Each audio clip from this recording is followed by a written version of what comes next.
Jay-Z's recent legal battle with business partner Bacardi shows why business partners should always plan for the end at the beginning.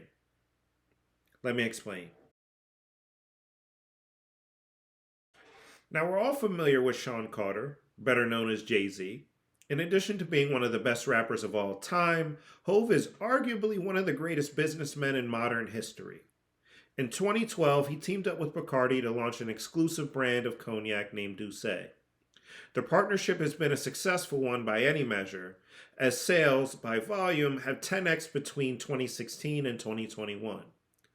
However, all good things eventually come to an end. In October 2021, Jay-Z decided to sell his stake and exit the partnership.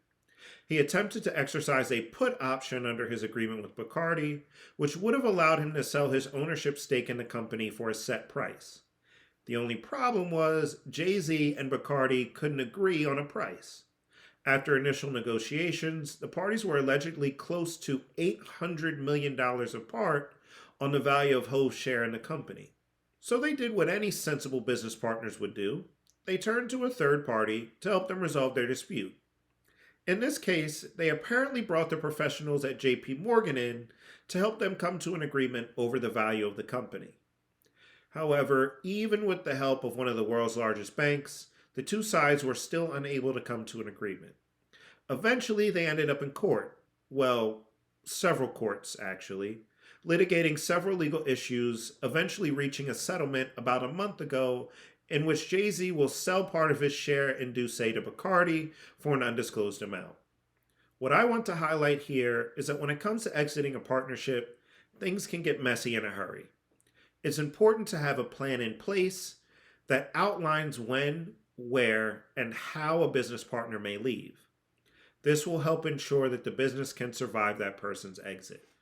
When you look at what happened with Jay-Z and Bacardi, you have to consider the fact that they have billions of dollars at their disposal, and their disagreement was basically worth about $800 million.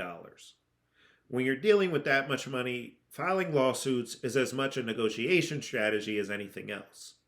For them, court's a sport. So it doesn't surprise me that there were several court filings before the two sides ended up reaching an agreement that allowed them to move forward amicably. But when it comes to running a small business, court should be avoided at all costs. Litigation can kill a small business, and I'm not even being dramatic. The time, energy, and money that's required for litigation often leaves small businesses high and dry. And when it comes to small business partnerships, the adversarial nature of court proceedings often hinders your ability to reach an agreement that is fair for everyone involved. So how do you plan for the end of a business relationship?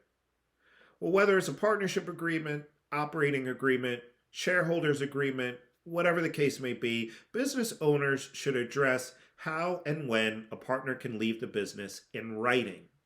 The options for leaving the business should be fair to all of the business partners as well. The more biased a contractual provision is to one person or another, the greater risk that you'll end up arguing about it in front of a judge. Consider utilizing a buy-sell clause that provides simple yet comprehensive procedures for valuing the business, setting a closing date, and non-competition moving forward. Your agreement should also include a dispute resolution clause that outlines how disputes between the partners will be handled. Again, try to make these terms as fair and reasonable as possible to avoid the chances that one side may fight to invalidate them later. Finally, keep your records up to date, especially your financials. The more complete your records are, the easier it will be to sort things out when someone decides it's time for them to go their own way.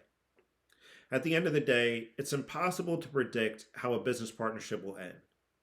So you can't plan for every potential outcome. But by planning ahead for the most likely scenarios, business partners can protect both themselves and the businesses that they worked hard to build.